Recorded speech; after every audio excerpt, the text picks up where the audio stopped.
Akobir Xo'ja Shukurulayev mana hushligini chaldi, o'yin start oldi. Itsuki Urrata to'pni qaytarib yuborgandi. Yana egallab oldi mehmonlar, oldinga qarab boryapti. Abdusalomov yaxshi o'ynadi to'pni. Va gol! Omonov! Azizbek Omonov raqib darvozasini ishg'ol etyapti. Omonov ham bilasiz, bir muddat qaldirg'ochlar libosida to'p surgan, ko'rganligini dastlabki daqiqalarda ko'rdik. Omonov chap oyog'ida chiroyli tarzda mixladi. Qarang. Abdusalomov pas berdi, Omonov aylanib oldi va juda kuchli zarba bilan to'pni darvoza to'riga joylamoqda.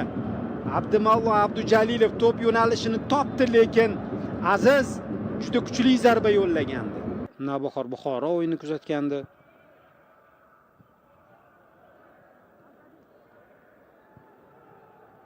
Terma jamoamiz bosh murabbiyi mundial oldidan. Hozir esa yaxshi vaziyat, hisob 2-0 gol! Samarqandliklarni to'xtatib bo'lmayapti. Raqib himoyasidagi xatodan mana shu tarzda foydalanib ketyapti. Dinamo vakillari Firdavs Abdurahmonov hozir raqib darvozasini ishg'ol etdi. Abdurahmonov raqibdan to'pni o'g'irlab ketdi yo'l-yo'lakay. Va golni mana shu tarzda nishonlashga qaror qildi. Bunyodkor darvozasiga ikkita gol urdi. Mana bu uzun uzatma, qarang. Mana shu yerda himoyachi yaqin edi. Rostdan ham Firdavs raqibidan to'pni o'g'irlab ketdi. Pozitsion xato Bunyodkor himoyachisida. Mana. To'lig'icha Sardor Rahmonov hozir to'pni yo'nalishini yo'qotib qo'ydi va Firdavs Abdurahmonov raqib darvozasiga tomon to'p bilan birga yugurishni boshladi. Mana gavda qismi bilan to'xtatdi. Keyin Sardor ta'qib etib bordi, lekin tashlangani bilan sal kech qoldi. Bu yerda Firdavs ishonch bilan kirib borib, Sardor tashlanishidan oldinroq zarba berish imkonini topdi va hisobni 2-0 ga. Bugarin o'tgan mavsum ham yaxshi o'ynagandi.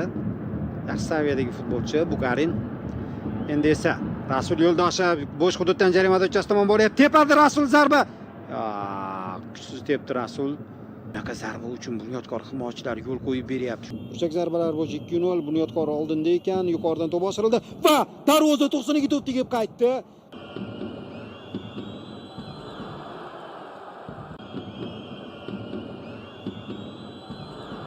Firdavs Abdurahmonov to'pni qanotga yetkazib berdi. Anvar Hojimirzayev to'pni ortidan quvlashni boshladi. Maydonda saqlab qoldi. Hojimirzayev pas berdi. Firdavs zarba darvozabon to'pni ushlab oldi.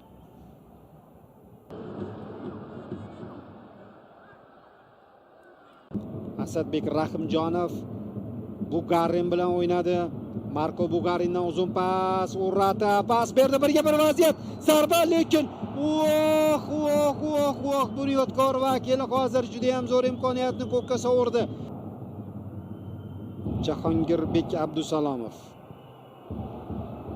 1999-yilda tug'ilgan. Hozir gol inobatga olinmaydi, chunki hakam allaqachon hushtak chalib bo'lgan. Maydon tashqarisiga mana boyagi hujum.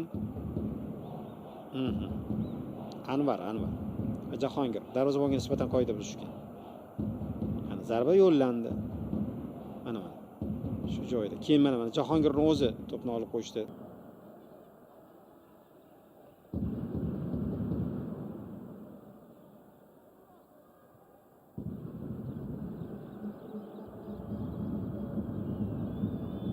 Pas markazga zarba, gol! Bunyodkor qaytib oldi do'stlar. 83-daqiqada jamoa kurashyapti. Mavlonqulov foydalanib ketyapti. Mana markazdan hujum tashkil etildi. Markazdan to'lig'icha raqib hujumchilariga topshirib qo'ydi Dinamo vakillari.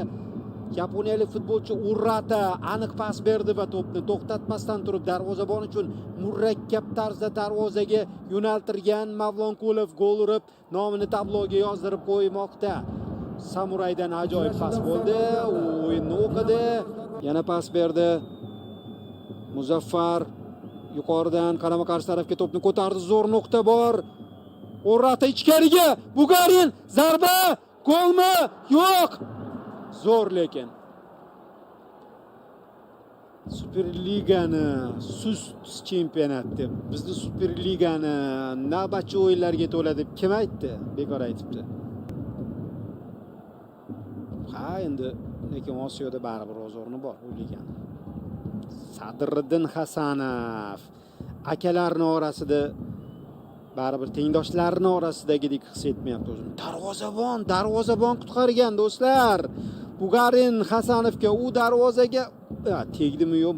Bu boya kadrda, lekin bugun Dinamo baribir yaxshiroq o'ynadi. Dinamo g'alabaga haqliroq edi. Jamoa birinchi taymni o'zida katta hisobda yutishi mumkin edi. Bo'ldi, o'yin tugadi. Samarqandning Dinamo jamoasi safardan 2-1 hisobidagi g'alaba bilan qaytyapti. Sanjar Qodirqulovning quvonchiga e'tibor berdingiz-a? Bu oq armiya, bu murabbiylar, bu Zetullayev va Abramov.